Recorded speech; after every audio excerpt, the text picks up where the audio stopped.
Kalah memalukan dari China Taipei, netizen sebut permainan timnas kembali ke setelan pabrik. Erick Thohir lakukan hal ini demi kebaikan timnas.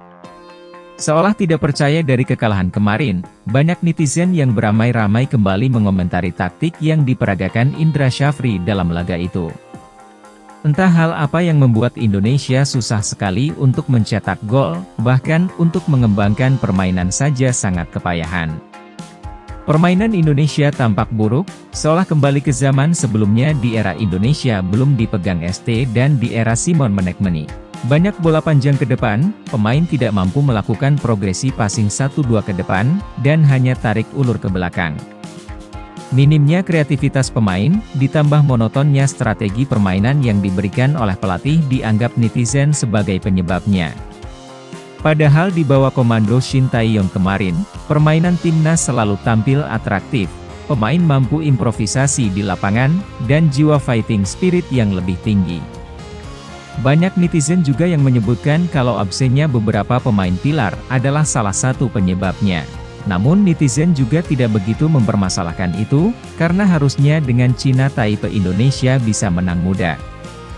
Karena sebelum pertandingan, Indonesia sendiri sudah pede akan meraih kemenangan, begitu juga dengan Indra Syafri yang merasa akan menang di laga itu, sehingga berani memasang beberapa pemain lapis.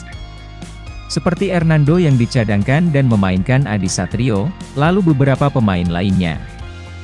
Hal ini jelas kekalahan memalukan bagi timnas Indonesia. Bukan hanya Indonesia sendiri yang malu, bahkan banyak negara ASEAN yang tidak menyangka Indonesia bisa kalah. Erick Thohir sebagai Ketua Umum PSSI juga nampaknya tidak senang dengan kekalahan ini, karena di momen sebelumnya dia selalu mengatakan agar timnas bisa menjaga tren kemenangan ini. Namun dengan kekalahan kemarin, jelas jadi pukulan telak bagi timnas dan semua elemen di dalamnya. Ya, saya juga sebenarnya cukup kecewa timnas kita kalah, tapi masih ada kesempatan di pertandingan selanjutnya. Saya minta pemain di timnas agar lebih semangat lagi di lapangan dan lakukan yang terbaik untuk Merah Putih. Jangan pikirkan lolos atau tidak dulu, yang penting bermain secara bagus di lapangan, dan dapatkan hasil maksimal tuturnya. Indonesia masih punya asa lolos ke 16 besar jika bisa mengalahkan Korea Utara di laga terakhir.